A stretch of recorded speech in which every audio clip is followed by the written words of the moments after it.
El uso de la palabra a la senadora Lorena Cuéllar Cisneros para presentar un proyecto de decreto por el que se adiciona el artículo 5 de la Ley General de los Derechos de las Niñas, Niños y Adolescentes. En uso de la voz, la senadora Cuéllar.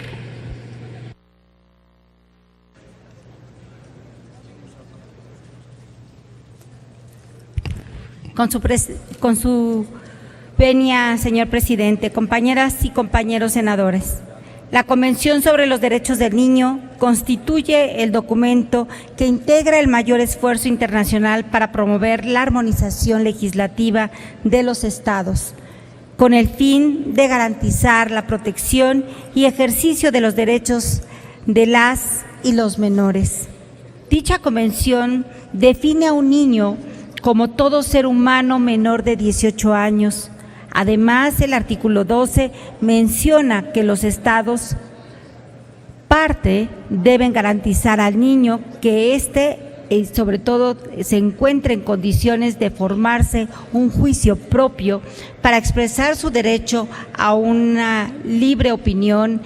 en todos los aspectos que le afecten en la función de su edad y su madurez.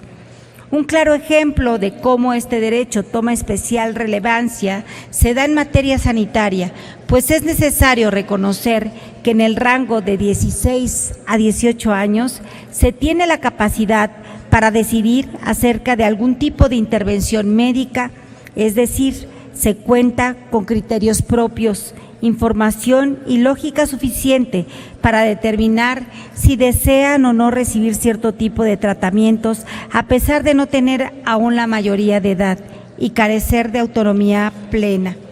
Pese a esto, estamos frente a un principio que solo ha sido reconocido en legislaciones de otros países, que han aprobado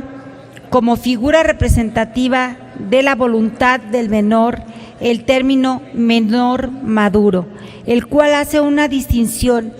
entre los menores de edad temprana que carecen de juicio propio y aquellos que en virtud de una edad mayor ya son capaces de tomar decisiones. En este sentido, en el derecho anglosajón, basados en la jurisprudencia y el sistema de precedentes, se ha creado una doctrina legal en torno a la aceptación del concepto del menor maduro, pudiéndose encontrar a lo largo de diversos casos y fallos que reconocen la libertad de los menores para elegir ciertas determinaciones acerca de la recepción o rechazo de tratamientos médicos que afecten su integridad personal.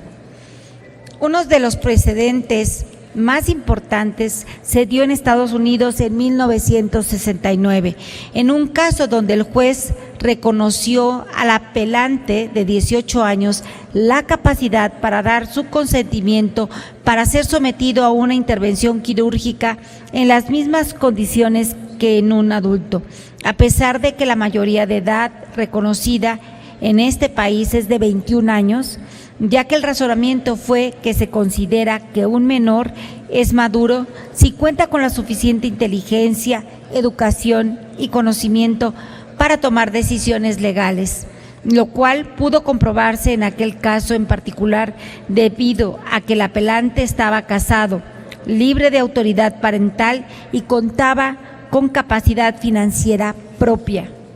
De la misma manera, países como Inglaterra se han pronunciado en múltiples casos a favor de otorgar esta libertad de decisión a los menores cuando se trate de asuntos que afecten directamente su integridad y actúen sobre su cuerpo o su mente, al reconocer que si existe la madurez suficiente entre ellos pueden sobre todo determinar cómo desean ser intervenidos en materia sanitaria. La capacidad de decidir en determinados aspectos institucionales debe corresponder a la posibilidad de expresión de su voluntad, donde previamente se ha informado y comprendido el acto y las consecuencias del mismo, así como los resultados, pudiendo comparar las alternativas existentes junto con sus ventajas y desventajas. Aplicando esta lógica, no se limita el ejercicio de los menores a decidir libremente sobre su cuerpo e integridad al imponer la voluntad de los padres o instituciones sobre la suya. En el caso de nuestro país, la Ley General de los Derechos de Niñas, Niños y Adolescentes se concibió como una herramienta que fortalece el marco jurídico para la protección y ejercicio de los menores mexicanos. Sin embargo, aún no cuenta con este concepto en su redacción, situación que frena el pleno goce de sus derechos a aquellos menores que ya cuentan con elementos suficientes para probar su madurez bajo determinadas circunstancias.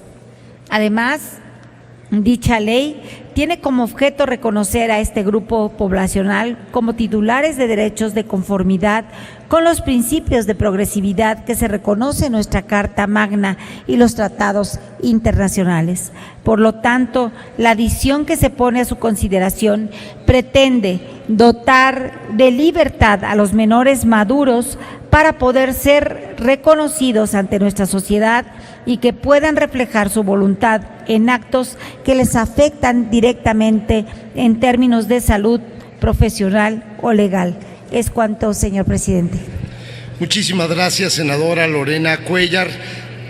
Túrnese a las Comisiones Unidas de los Derechos de la Niñez y de la Adolescencia y de Estudios Legislativos. Compañeras y compañeros senadores, me permito informar a esta soberanía